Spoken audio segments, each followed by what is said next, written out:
Kasus kali ini adalah kasus yang sedang hangat dibicarakan oleh publik, yakni ditemukannya sebuah jasad di dalam toren air. Yang tak bisa terbayangkan bahwa air di dalam toren tersebut dipakai untuk kebutuhan rumah tangga di beberapa rumah. Bagaimana cerita lengkapnya? Simak kisah nyata berikut ini.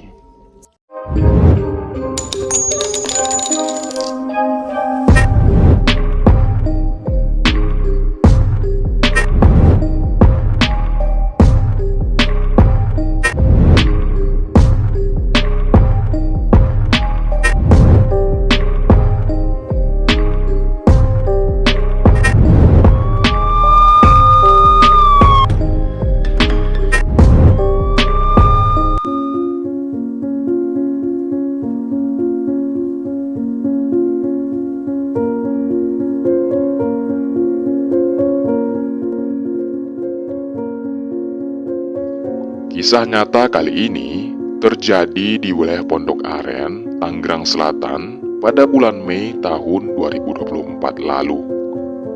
Pada hari Sabtu tanggal 18 Mei tahun 2024, sudah mendekati tengah malam, terdengar suara gaduh dari lantai atas di sebuah perumahan di Pondok Aren, Tangerang Selatan.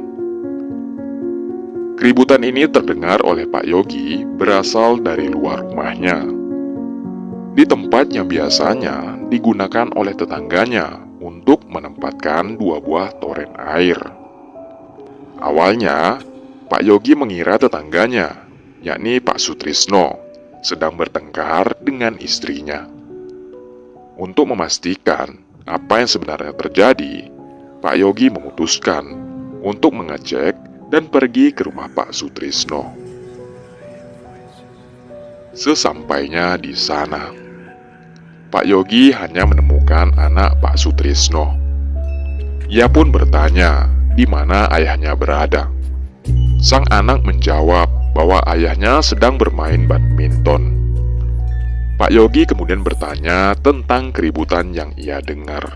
"Kamu dengar nggak? Tadi ada suara ribut di atas." "Dengar, Pak.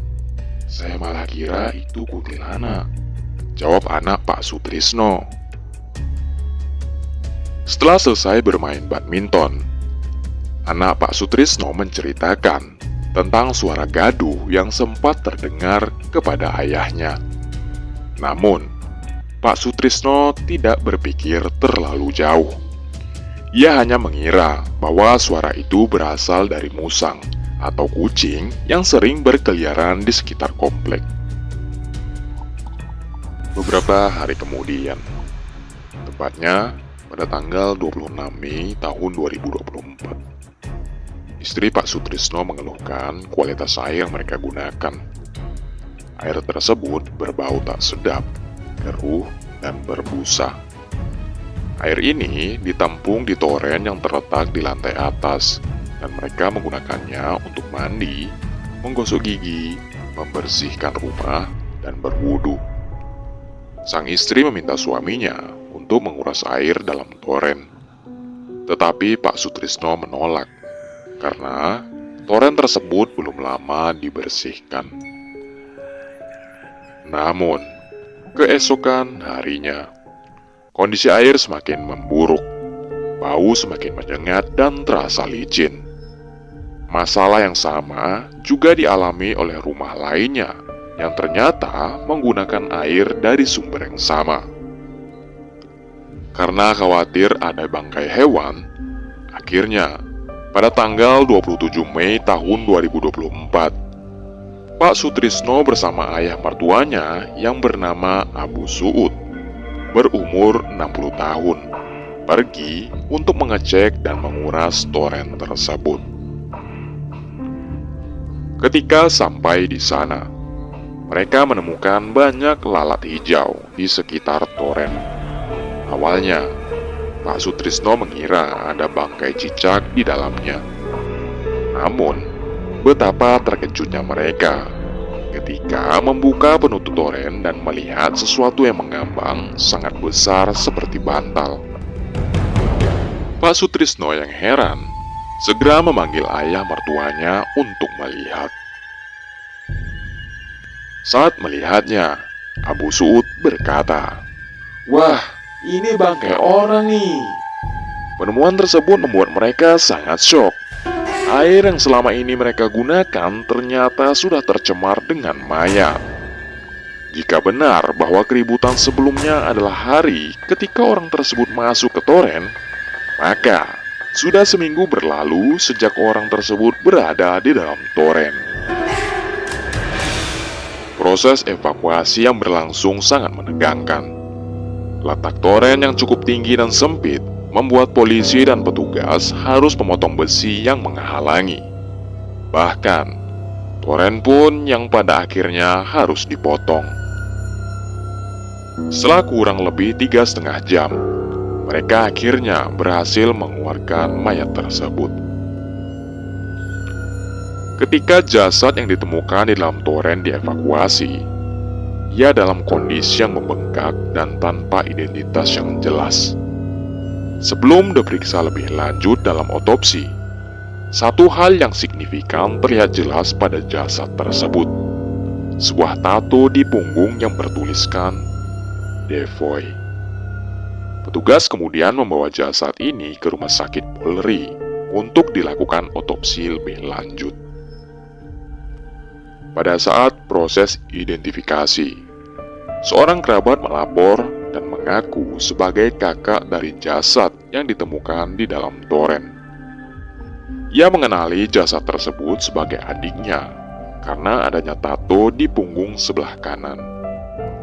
Jasad tersebut kemudian diidentifikasi sebagai Devi Karmawan.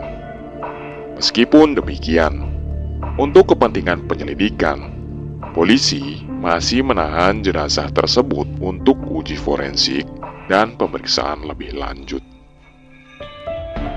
Setelah otopsi selesai dilakukan, polisi menyatakan bahwa sosok bertato yang ditemukan meninggal di dalam toren Pak Sutrisno adalah seorang pria berusia 27 tahun yang bernama Devi Karmawan, yang dikenal dengan nama alias Devoy.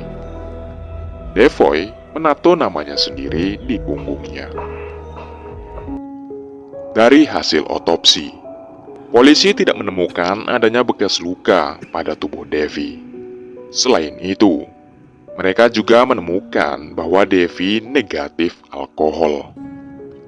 Namun, ketika dilakukan pengecekan terhadap narkotika, polisi menemukan kandungan obat terlarang di tubuh Devi. Ternyata, Devi adalah buronan polisi dan merupakan bagian dari kelompok pengedar obat terlarang yang terkoneksi dengan jaringan di lembaga pemasyarakatan. Dan yang cukup mencengangkan, ternyata Devi adalah tetangga dari Pak Sutrisno. Rumahnya hanya berjarak 100 meter dari rumah Pak Sutrisno. Diduga Devi bersembunyi di dalam toren untuk menghindari kejaran polisi.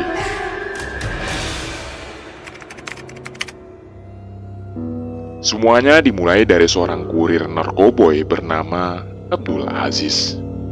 Aziz ini baru saja ditangkap polisi pada tanggal 25 Mei, hanya 2 hari sebelum jasad Devi ditemukan di dalam toren. Aziz ditangkap di rumahnya di Jalan Puskesmas Pondok Aren sekitar jam 22.50 malam. Dalam penangkapannya, petugas berhasil mengamankan barang bukti berupa 5 klip plastik yang berisikan saboy seberat 1,16 gram.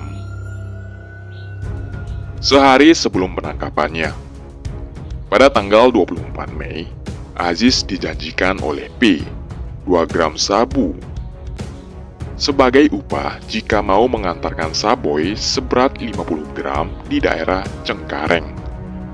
Aziz yang ternyata juga seorang pemakai menerima tawaran tersebut. Dia datang untuk menjemput barang seberat 50 gram dan dibawa ke sebuah rumah kosong di daerah Pondok Aren. Di sana, barang seberat 50 gram ini akan dipecah-pecah dan dibagi-bagi sebelum didistribusikan dalam jumlah yang lebih kecil. Namun, rencana mereka sudah terendus oleh polisi. Keesokan harinya, ketika mereka sedang bersantai setelah pesta obat, polisi melakukan sergapan. Meskipun polisi berhasil menangkap AA, namun Devi dan P sang bandar berhasil melarikan diri sebelum petugas berhasil menangkap mereka. Keadaan Devi yang mungkin masih terpengaruh oleh obat-obatan membuatnya berada dalam kondisi yang tidak stabil. Saat berada dalam pengaruh tersebut, ia mungkin secara tidak sengaja menemukan toren milik Sutrisno. Kemungkinan saat itu ia merasa bahwa toren ini merupakan tempat yang cocok untuk bersembunyi. Setelah masuk ke dalam toren untuk bersembunyi, entah bagaimana toren bisa tertutup rapat. Ketika air mulai berkurang dan pompa otomatis kembali mengisinya, Devi yang berada di dalam toren mungkin tidak menyadari akan bahaya tersebut. Akibatnya, ia terjebak di dalam toren dan tenggelam tanpa dapat menyelamatkan diri. Dalam keadaan toren berukuran 800 liter, sudah jelas bahwa Devi tidak akan bisa berdiri sempurna di dalamnya karena tinggi toren hanya seukuran dada orang dewasa. Saat Devi pertama kali masuk ke dalam toren, kemungkinan besar ia masih hidup. Namun, polisi belum dapat memastikan berapa lama ia berada di dalam sebelum akhirnya meninggal. Namun, yang menjadi pertanyaan bagi sebagian orang adalah bagaimana Devi bisa menutup toren tersebut, sedangkan penutupnya tidak memiliki pegangan untuk diputar dari dalam. Setelah peristiwa tersebut, kekhawatiran mulai muncul terhadap kondisi kesehatan keluarga Sutrisno dan tetangga lain yang menggunakan air dari toren yang sama. Dr. Stephen Somantri, seorang spesialis penyakit dalam, menyarankan agar para pengguna air tersebut datang ke rumah sakit untuk memeriksa kesehatan mereka. Dengan air yang sudah tercemar oleh mayat, dipastikan bahwa air tersebut mengandung bakteri dan zat beracun, sehingga disarankan untuk membuang atau bahkan mengganti toren dengan yang baru. Pak Sutrisno pun telah mempertimbangkan hal tersebut. Bahkan, ia merencanakan untuk mengganti semua sistem instalasi air di rumahnya, termasuk pipa dan bak mandi. Inilah akhir cerita tentang seorang buronan yang bersembunyi namun harus menghadapi akhir yang tragis. Peristiwa ini menjadi pengingat bagi kita semua akan konsekuensi dari tindakan kriminal dan pentingnya memilih jalan yang benar dalam hidup. Semoga kejadian ini menjadi pelajaran berharga bagi kita semua untuk selalu mempertimbangkan dampak dari tindakan kita terhadap diri sendiri dan orang lain. Oke lah guys, cukup sekian video yang saya bawakan. Sampai ketemu lagi di video-video selanjutnya. Bye-bye.